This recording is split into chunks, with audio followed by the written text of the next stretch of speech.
ഞാനിപ്പോൾ എത്തിയിരിക്കുന്നത് ഒരു ഹെറിറ്റേജ് മ്യൂസിയത്തിനകത്തല്ല. ഇത് മുംബൈയിലെ ഛത്രപതി ശിവജി മഹാരാജ് ഇന്റർനാഷണൽ എയർപോർട്ടിന്റെ ഒരു ഭാഗമാണ്. ഇതിന്റെ പല ഭാഗങ്ങളും പുരാതനമായ മ്യൂസിയത്തെ അനുസ്മരിപ്പിക്കുന്നു. ഇതൊരു റെസ്റ്റോറൻ്റാണ്. അവിടെ ഇന്ത്യൻ വിഭവങ്ങളാണ് കിട്ടുക. അതിന്റെ നിർമ്മിതിയും ഒരു ഇന്ത്യൻ ശൈലിയിൽ തന്നെ. പുലർച്ചെ 3 മണി കഴിഞ്ഞ നേരമാണ്. റെസ്റ്റോറൻറ്റിനകത്ത് ഈ പുലർക്കാലത്തും ആളുകളുണ്ട്. ഒരു സൗത്ത് ഇന്ത്യൻ റെസ്റ്റോറൻറ്റിന്റെ ഭാഗങ്ങൾ. വേറൊരു ഭാഗത്ത് ഭാരത് സ്റ്റോറി എന്ന പേരിൽ ഇന്ത്യൻ ഉൽപ്പന്നങ്ങൾ വിൽക്കുന്ന ഡ്യൂട്ടി ഫ്രീ ഷോപ്പ്. അതിൽ പല പല ഉൽപ്പന്നങ്ങൾ നിരത്തി വച്ചിരിക്കുന്നു. ഞാൻ കുറച്ചുനേരം ലോഞ്ചിൽ വിശ്രമിച്ച ശേഷം ഗേറ്റിലേക്ക് നടക്കുകയാണ്. എനിക്ക് പുറപ്പെടാനുള്ള കെനിയൻ എയർവേസിന്റെ വിമാനം വരുന്നത് 70ാമത്തെ ഗേറ്റിലാണ്. അവിടം ലക്ഷ്യമാക്കിയാണ് നടത്തം. ഇത്തവണ ഞാൻ യാത്ര ചെയ്യുന്നത് റുവാണ്ട എന്നൊരു രാജ്യത്തേക്കാണ്. സത്യത്തിൽ റുവാണ്ടയിലേക്ക് പോകാനായിട്ടല്ല ഇന്നലെ വൈകിട്ട് വരെ ഞാൻ തീരുമാനിച്ചിരുന്നത്. ഇറാനിലേക്ക് പോകാനുള്ള ഒരുക്കത്തിലായിരുന്നു ഞാൻ. ചില സാങ്കേതിക കാരണങ്ങളാൽ അവസാന നിമിഷം ഞാൻ ഇറാനിലേക്കുള്ള യാത്ര മാറ്റിവെക്കുകയായിരുന്നു. പെട്ടെന്ന് ഇന്റർനെറ്റിൽ തപ്പി. ഉടനെ പോകാൻ പറ്റുന്നതും അടുത്തതായിട്ട് പോകാനായി ഞാൻ തയ്യാറാക്കി വെച്ചിരിക്കുന്ന ലിസ്റ്റിൽ ഉൾപ്പെട്ടതുമായ റുവാണ്ടയിലേക്ക് പോകാൻ സാധ്യതയുണ്ടോ എന്ന് അന്വേഷിച്ചു. വിമാന ടിക്കറ്റ് ലഭ്യമാണെന്ന് മനസ്സിലായി. അവിടെ വിസ ഓൺ അറൈവലാണെന്നും മനസ്സിലായി. ഇന്ത്യക്കാർക്ക് ആ രാജ്യത്തേക്ക് ചെല്ലാൻ പ്രത്യേകിച്ച് വിസ ആവശ്യം തന്നെയില്ല. ഉടൻ തന്നെ എൻ്റെ ചില സുഹൃത്തുക്കളെ വിളിച്ചു. റുവാണ്ടയിലെ പരിചയക്കാരുമായി കണക്ട് ചെയ്തു. പെട്ടെന്ന് കയറിപ്പോന്നോളൂ, ഇവിടെ വേണ്ട സഹായങ്ങളും ഗൈഡൻസും നൽകാമെന്ന് അവർ സമ്മതിച്ചു. അങ്ങനെ 24 മണിക്കൂർ കൊണ്ട് ഞാൻ ടിക്കറ്റ് ബുക്ക് ചെയ്ത് യാത്ര പുറപ്പെടുകയാണ്. ചിലപ്പോഴൊക്കെ ഇങ്ങനെ എൻ്റെ യാത്രകളിൽ സംഭവിച്ചിട്ടുണ്ട്. അവസാന നിമിഷം യാത്ര മാറ്റിവെക്കുകയോ അല്ലെങ്കിൽ സ്ഥലം മാറുകയോ ഒക്കെ ചെയ്യാറുണ്ട്. പോകാൻ ഉദ്ദേശിച്ചിരുന്ന സ്ഥലം പെട്ടെന്നാവും മറ്റൊരു രാജ്യമായി മാറുക. ഞാൻ 70ാം നമ്പർ ഗേറ്റ് അന്വേഷിച്ച് നടക്കുകയാണ്. സമയം ഇപ്പോൾ 3 മണി കഴിഞ്ഞിരിക്കുന്നു. അവിടെയും വേറൊരു നാടകീയതയുണ്ട്. എനിക്ക് പോകേണ്ടിയിരുന്നത് 6:45-നുള്ള കെനിയൻ എയർവേസ് വിമാനത്തിലാണ്. പക്ഷെ ഞാൻ രാത്രി വൈകി ബോംബെ എയർപോർട്ടിലേക്ക് എത്തുമ്പോൾ തന്നെ ഒരു അറിയിപ്പ് കിട്ടി. രാവിലെ 6:30-ക്കുള്ള വിമാനം വൈകുമെന്നാണത്.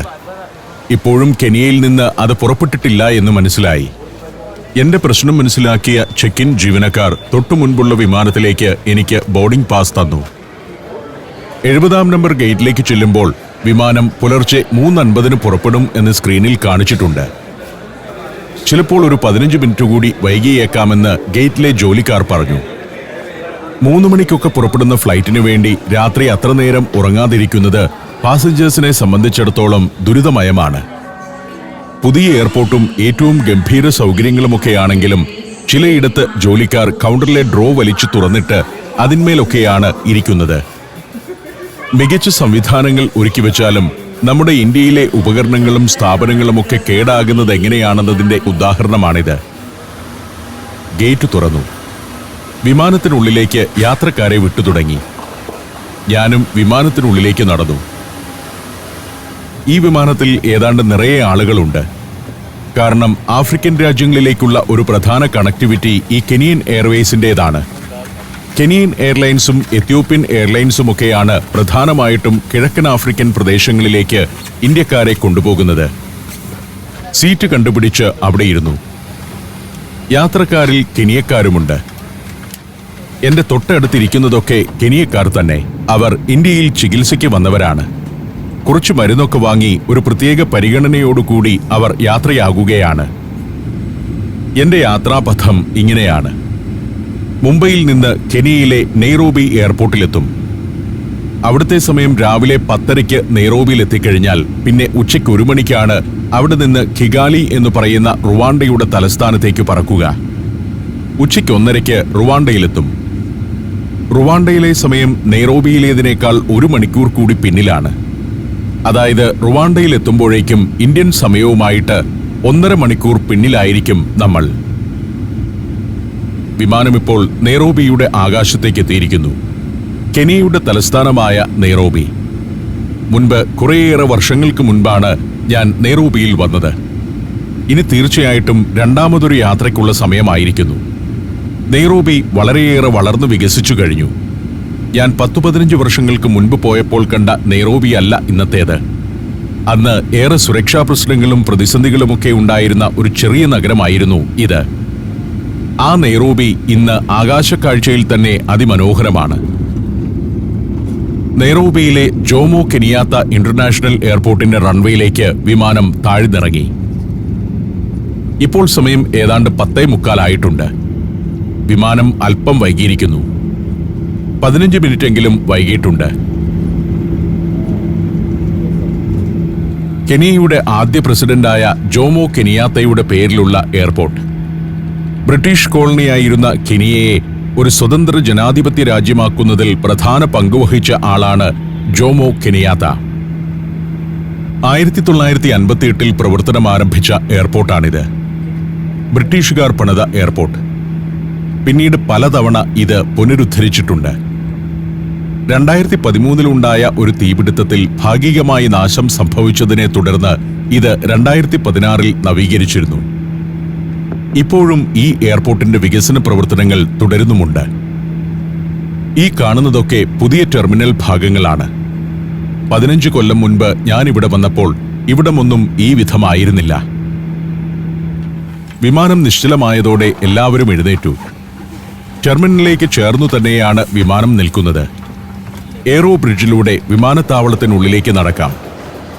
ചികിത്സയ്ക്ക് വേണ്ടി ഇന്ത്യയിൽ വന്ന ആളുകളുടെ ഒരു സംഘമാണ് എന്റെ മുന്നിൽ പെട്ടിയുമായിട്ട് പോകുന്നത്. കെനിയയിൽ നിന്ന് ധാരാളം ആളുകൾ ഏറ്റവും മികച്ച ചികിത്സയ്ക്ക് വേണ്ടി ഇന്ത്യയിലെത്തുന്നുണ്ട്. ഞാൻ സെക്യൂരിറ്റി പരിശോധന പൂർത്തിയാക്കി. അതായത് ഇവിടെ വന്നിറങ്ങി മറ്റൊരു വിമാനത്തിൽ കയറി മറ്റൊരു രാജ്യത്തേക്ക് പോകേണ്ടവരെല്ലാം സെക്യൂരിറ്റി പരിശോധനയ്ക്ക് വിധേയരാകണം. തുടർന്ന് ഡ്യൂട്ടി ഫ്രീ പ്രദേശത്തു കൂടി നടന്ന് സിംബ ലോഞ്ച് എന്ന മുകളിലത്തെ നിലയിലെ ഒരു ലോഞ്ചിലേക്ക് പോവുകയാണ്. ഇനി ഒരു 2.5 മണിക്കൂർ വിശ്രമിക്കാം. ഞാൻ വിമാനത്തിൽ നിന്ന് അധികം ഭക്ഷണം കഴിച്ചിരുന്നില്ല. അതുകൊണ്ട് ഇവിടെ നിന്ന് ബ്രേക്ക്ഫാസ്റ്റ് കഴിക്കാം. സിംബ ലോഞ്ചിലേക്ക് കയറി ചെന്നു. അവിടെ പലരും കിടന്നുറങ്ങുന്നതൊക്കെ കാണാം. ഞാൻ അവിടെ ഒരു ഭാഗത്തിരിക്കുമ്പോൾ കെനിയൻ എയർവേസിന്റെ വിമാനങ്ങൾ നിരന്നു കിടക്കുന്നു. നിരവധി വിമാനങ്ങളുള്ള വലിയൊരു എയർലൈനാണ് ഇന്ന് കെനിയൻ എയർവേസ്. കുറെ നേരം കഴിഞ്ഞ് സിംബ ലോഞ്ചിൽ നിന്നിറങ്ങി. 12:30 ആയപ്പോഴേക്കും ഞാൻ ഗേറ്റിലേക്ക് ചെന്നു. അപ്പോഴേക്കും ബോർഡിംഗ് തുടങ്ങി. കെനിയൻ എയർവേസിന്റെ മറ്റൊരു ചെറിയ വിമാനത്തിലാണ് ഇനി റുവാണ്ടയിലേക്ക് പോകുന്നത്. കുറേ ആൾക്കാരുണ്ട്. വിമാനത്തിലേക്ക് ലഗേജ് ലോഡ് ചെയ്തുകൊണ്ടിരിക്കുകയാണിപ്പോൾ. ഈ ബാഗിന്റെയൊക്കെ ഉടമസ്ഥർ ഇത് ലോഡ് ചെയ്യുന്നത് കാണാതിരിക്കുന്നതാണ് നല്ലത്. ചിലപ്പോൾ സങ്കടം വരും. ഞാൻ ലഗേജ് ഒന്നും ചെക്ക് ഇൻ ചെയ്യാറില്ല. എന്റെ കയ്യിൽ തന്നെയാണ് ബാഗൊക്കെ ഉള്ളത്. യാത്രക്കാരെല്ലാം കയറിക്കഴിഞ്ഞു. വാതിലുകൾ അടഞ്ഞു. വിമാനം പുറപ്പെടുകയായി. ജോമോ കെനിയാത്ത ഇന്റർനാഷണൽ എയർപോർട്ടിലൂടെ ധാരാളം യാത്രക്കാർ കടന്നു പോകുന്നുണ്ട്. ആഫ്രിക്കക്കാർ മാത്രമല്ല, ഇന്ത്യയിൽ നിന്നും മറ്റു രാജ്യങ്ങളിൽ നിന്നുമൊക്കെയുള്ള യാത്രക്കാർ. വിമാനം റൺവേയിലേക്ക് കയറി കുതിച്ചു പാഞ്ഞു തുടങ്ങി. വിമാനത്തിൽ അധികം ആളുകളില്ല.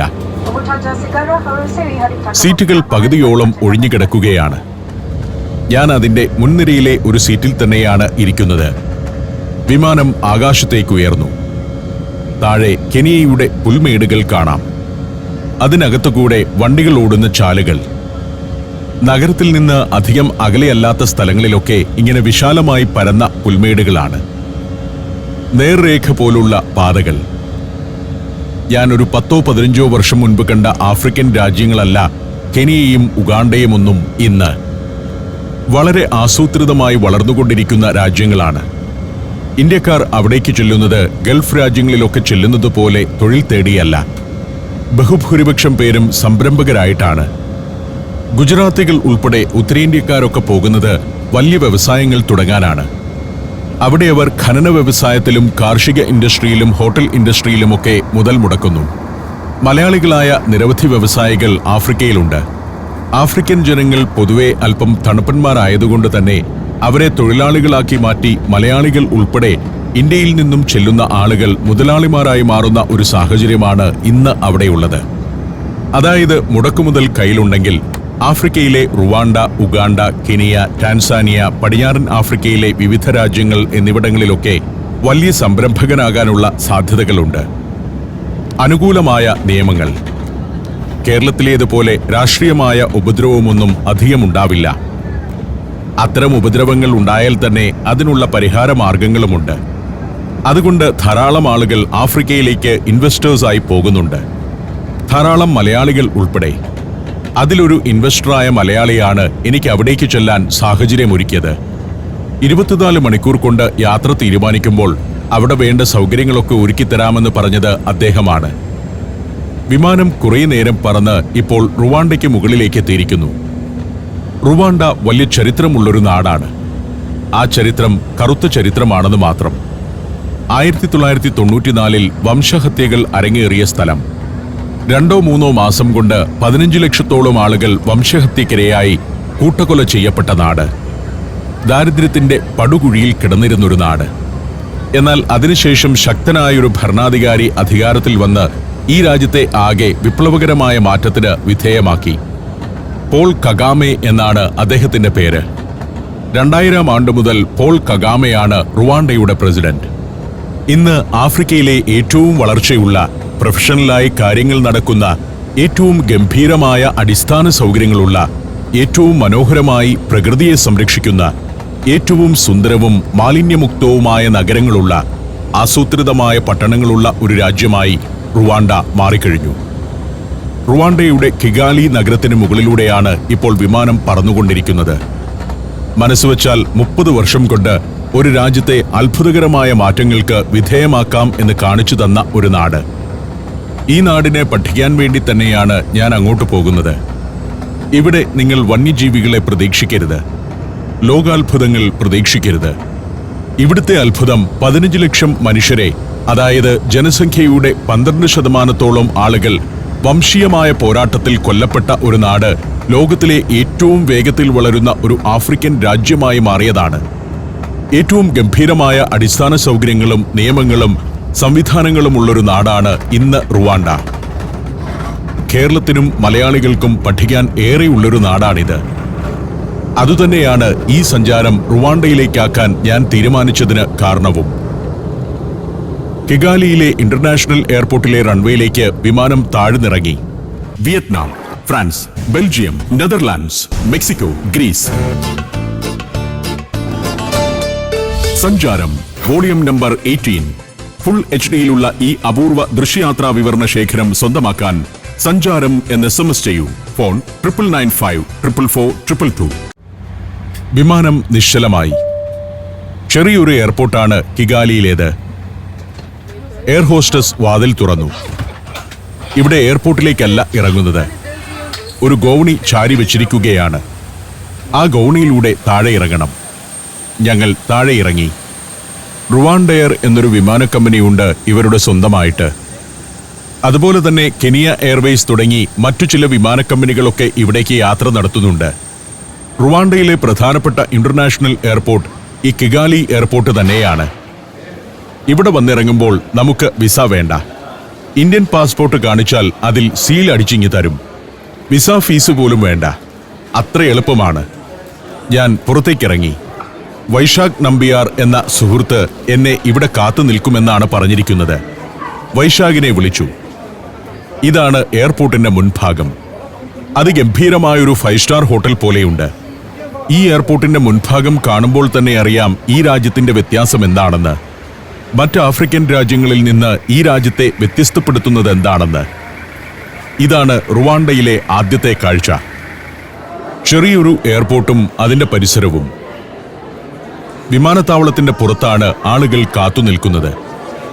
ബന്ധുക്കളെ കാത്തു നിൽക്കുന്നവരുണ്ട്. അങ്ങനെ നിൽക്കുമ്പോൾ ഇതാ എന്റെ സുഹൃത്ത് വൈശാഖ് എത്തുകയായി.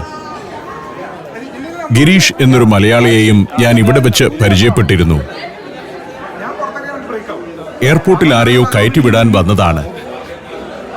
ഞാൻ വൈശാഖിനോടൊപ്പം പുറത്തേക്ക് നടന്നു. ധാരാളം ആളുകൾ വരുന്നവരെ കൂട്ടിക്കൊണ്ടുപോകാനൊക്കെ വന്നു നിൽക്കുന്നു. പലരുടെയും കയ്യിൽ പൂച്ചെണ്ടുകളുണ്ട്. എയർപോർട്ടിന്റെ പരിസരമാകെ ഒരു ഗ്രീൻ ഏരിയയാണ്. ഒരു ആഫ്രിക്കൻ രാജ്യത്തെ എയർപോർട്ടിൽ ചെല്ലുന്നൊരു ഫീലേ അല്ല. സിംഗപ്പൂരോ മറ്റോ ചെന്നതുപോലെയാണ്. പച്ചപ്പ് നിറഞ്ഞ മനോഹരമായൊരു സ്ഥലം. കൂടാതെ നല്ല തണുപ്പ്. 22°C ഉള്ളൂ താപനില. വൈശാഖ് വണ്ടി പാർക്ക് ചെയ്തതിന്റെ പേയ്മെന്റ് നടത്തുകയാണ്. മോമോ പേ എന്നാണ് ഇവിടുത്തെ പേയ്മെന്റ് സംവിധാനം. എല്ലാം ഡിജിറ്റൽ ട്രാൻസ്ഫറാണ്. ഞങ്ങൾ കാറിനകത്തേക്ക് ചെന്നു കയറി. എയർപോർട്ടിൽ നിന്നും പോവുകയാണ്. വൈശാഖിൻ്റേത് ഒരു ഇലക്ട്രിക് കാറാണ്. BYD എന്ന ചൈനീസ് കാർ. ലക്ഷറി കാറാണ്. വിമാനത്താവളത്തിന്റെ പരിസരത്തുകൂടി പോകുമ്പോൾ തന്നെ കാഴ്ചകൾ ആരെയും ആകർഷിക്കും. പെർഫെക്റ്റായ വളരെ ക്ലീനായ എയർപോർട്ട് പരിസരം. അതിലൂടെ ഞങ്ങൾ പുറത്തേക്ക് നീങ്ങി. നല്ല വഴികൾ. റുവാണ്ട എന്ന ആഫ്രിക്കൻ രാജ്യത്തെക്കുറിച്ചുള്ള നമ്മുടെ സങ്കല്പമെല്ലാം മാറിമറിയാൻ പോവുകയാണ് അടുത്ത എപ്പിസോഡുകളിലൂടെ. ആദ്യം എങ്ങോട്ട് പോകണമെന്ന് വൈശാഖ് ചോദിച്ചു. ഇപ്പോൾ സമയം 2:30 കഴിഞ്ഞിരിക്കുന്നു. വൈശാഖ് എയർപോർട്ടിലേക്ക് വന്നപ്പോൾ സെക്യൂരിറ്റി പരിശോധന നടക്കുന്നിടത്ത് ക്യൂ ആയിരുന്നതുകൊണ്ട് അല്പം വൈകി. നേരെ നമുക്ക് ഇവിടുത്തെ ജിനോസൈഡ് മ്യൂസിയം കാണാൻ പോയാലോ എന്ന് ചോദിച്ചു വൈശാഖ്. വംശഹത്യാ സ്മാരകം. ശരി, അതുതന്നെ ആദ്യം കാണാമെന്ന് ഞാൻ പറഞ്ഞു. അങ്ങോട്ട് പോകുമ്പോൾ കുന്നുകളിലും താഴ്വരകളിലുമായിട്ട് നഗരം അങ്ങനെ പരന്നു കിടക്കുന്നത് കാണാം. കിഗാലി പട്ടണം കുറെ കുന്നുകളുടെ മുകളിലാണ്. കിഗാലിയാണ് ഇവരുടെ തലസ്ഥാനം. മുഴുവൻ പച്ചപ്പിന്റെ ഒരു പ്രദേശമാണ്. ഒരു 20 കൊല്ലം മുൻപ് ഇവിടമൊന്നും ഇങ്ങനെയായിരുന്നില്ല. വരണ്ടതും ഏത് ആഫ്രിക്കൻ നഗരവും പോലെ വൃത്തിഹീനവുമായ ഒരു പട്ടണമായിരുന്നു ഇതും. പക്ഷേ ഇപ്പോൾ പച്ചപ്പും പുൽത്തകിടിയുമെല്ലാമാണ് കാഴ്ച. ഒരു തരി പോലും മാലിന്യമില്ല. രാജ്യം മുഴുവൻ അങ്ങനെയാക്കിയിരിക്കുകയാണ്. ഇവിടുത്തെ പ്രസിഡന്റും ഇവിടുത്തെ ഭരണ സംവിധാനവും മന്ത്രിമാരും ജനങ്ങളും ചേർന്നാണ് ഇത് നടപ്പാക്കുന്നത്. ഭരണകൂടം നടപ്പാക്കുന്ന പരിഷ്കാരങ്ങൾക്കെല്ലാം ജനങ്ങൾ പൂർണ്ണ പിന്തുണയാണ് നൽകുന്നത്. ആ പരിഷ്കാരങ്ങൾ അടുത്ത എപ്പിസോഡുകളിൽ കാണാം. പുൽമേടുകളിലേക്ക് നോക്കുക. വൃത്തിയുടെ പര്യായമാണിത്. ആളുകൾക്ക് വിശ്രമിക്കാനുള്ള ബെഞ്ചുകൾ.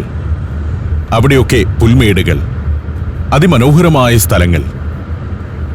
മനോഹരമായ വഴിയോരങ്ങൾ. ഇതിവിടുത്തെ ഒരു പള്ളിയാണ്. പള്ളിക്കൊക്കെ മോഡേൺ സ്ട്രക്ചറാണ്.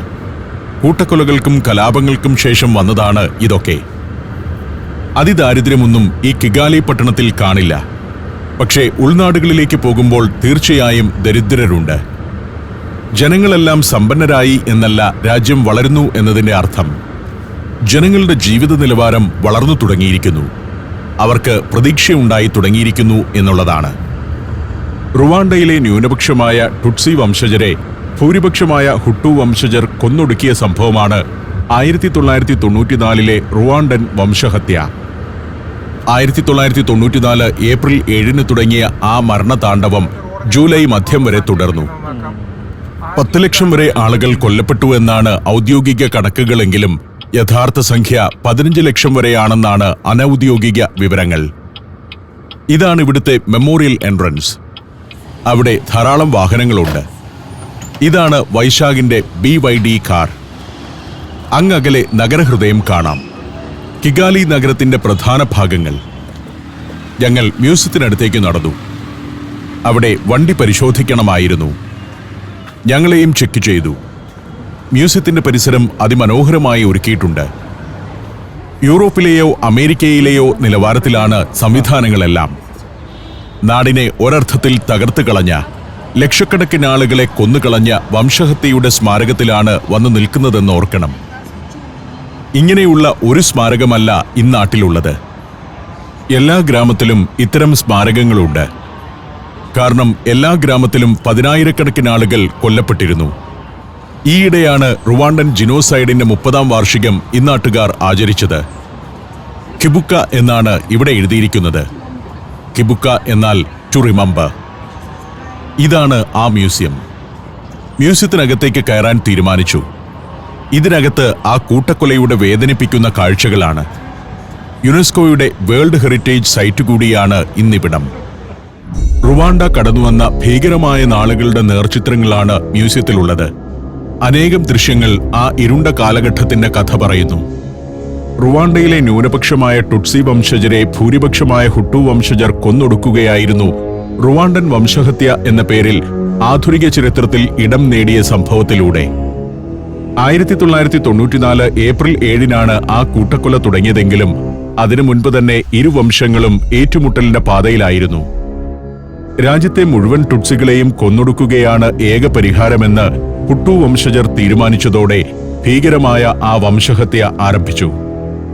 ആക്രമണം തുടങ്ങിയ സമയത്തുതന്നെ അനേകം ടുട്സികൾ പലായനം ആരംഭിച്ചു. പക്ഷേ അക്രമങ്ങൾ രൂക്ഷമായി. കൊള്ളിവെപ്പും വെട്ടിക്കൊലകളും അരങ്ങേറി. തോക്കുകളുമായി അക്രമികൾ അഴിഞ്ഞാടി. കയ്യിൽ കിട്ടിയതെന്തും ആയുധമാക്കി ഹുട്ടുക്കൾ ടുട്സികളെ വകവരുത്തി. എവിടെ നോക്കിയാലും മൃതദേഹങ്ങൾ ചിതറിക്കിടക്കുന്ന കാഴ്ച മാത്രം. വഴികളിലും വയലുകളിലുമെല്ലാം ജീർണിച്ച മൃതദേഹങ്ങൾ നിരന്നു കിടന്നു. 10 ലക്ഷത്തിലേറെ ആളുകളാണ് ഇങ്ങനെ മരിച്ചത്. തെരുവിൽ, പൊതുസ്ഥലങ്ങളിൽ, വീടുകളിൽ, കൃഷിയിടങ്ങളിൽ, മൈതാനങ്ങളിലെല്ലാം ആളുകൾ മരിച്ചുകിടക്കുന്ന കാഴ്ച മാത്രം. മൃതദേഹത്തിൽ മുലപ്പാല് തെരയുന്ന കുഞ്ഞ്. ജീർണിച്ച ദേഹങ്ങൾ. വെട്ടിയും വെടിവെച്ചും കല്ലുകൊണ്ടിടിച്ചുമൊക്കെ അക്രമികൾ ആളുകളെ കൊലപ്പെടുത്തിയിരുന്നു. വഴിയോരങ്ങളിലെല്ലാം നിരത്തിയിട്ട ശവങ്ങൾ. കൂട്ടക്കുഴിമാടങ്ങൾ. രണ്ടാം ലോകമഹായുദ്ധകാലത്ത് നാസികൾ ചെയ്തത് കഴിഞ്ഞാൽ ലോകത്ത് ഇത്രയും കുറഞ്ഞ ദിവസങ്ങൾ കൊണ്ട് ഇതുപോലെ ലക്ഷക്കണക്കിന് ആളുകളെ കൊന്നുതള്ളിയ സംഭവം മറ്റൊന്നുണ്ടാവില്ല. 94-ൽ ഇവിടെ നടക്കുന്ന ഭീകരതയൊന്നും അറിയാതെ ഇന്ത്യയിൽ നമ്മൾ ജീവിച്ചു. ലോകം ഇത് കണ്ടില്ലെന്ന് നടിച്ചു. വെറും 30 വർഷം മുൻപായിരുന്നു ഈ സംഭവമെന്നോർക്കണം. നമ്മിൽ പലരുടെയും ബാല്യകാലമോ യൗവനകാലമോ ആയിരുന്നുവല്ലോ അത്. അന്ന് റുവാണ്ടയിൽ ഭരണത്തിലിരുന്ന ഹുട്ടു വംശജരുടെ ഗവൺമെന്റിന്റെ പട്ടാളമാണ് ഈ ഭീകര വംശഹത്യയ്ക്ക് നേതൃത്വം നൽകിയത്. മ്യൂസിയങ്ങളിൽ അനേകം തലയോട്ടികൾ ഇങ്ങനെ അടുക്കി വെച്ചിട്ടുണ്ട്. ഇപ്പോഴും റുവാണ്ടയിൽ എവിടെയും കൃഷിക്കോ കെട്ടിട നിർമ്മാണത്തിനോ വേണ്ടി മണ്ണിളക്കുമ്പോൾ മനുഷ്യാസ്ഥികൾ പൊന്തിവരും. ഒരു ദുരന്തകാലത്തിന്റെ ഓർമ്മപ്പെടുത്തലാണ് ഈ അസ്ഥികൾ. ഇനി അത്തരമൊരു കാലം ഉണ്ടാവാതിരിക്കാൻ ഇത്തരം മ്യൂസിയങ്ങൾ പലയിടത്തും പണിതിരിക്കുന്നു. ഒരു നാടിന്റെ വിഹ്വലകാലത്തിന്റെ ആ ശേഷിപ്പുകൾക്കിടയിലൂടെ ഞാൻ സഞ്ചാരം തുടർന്നു.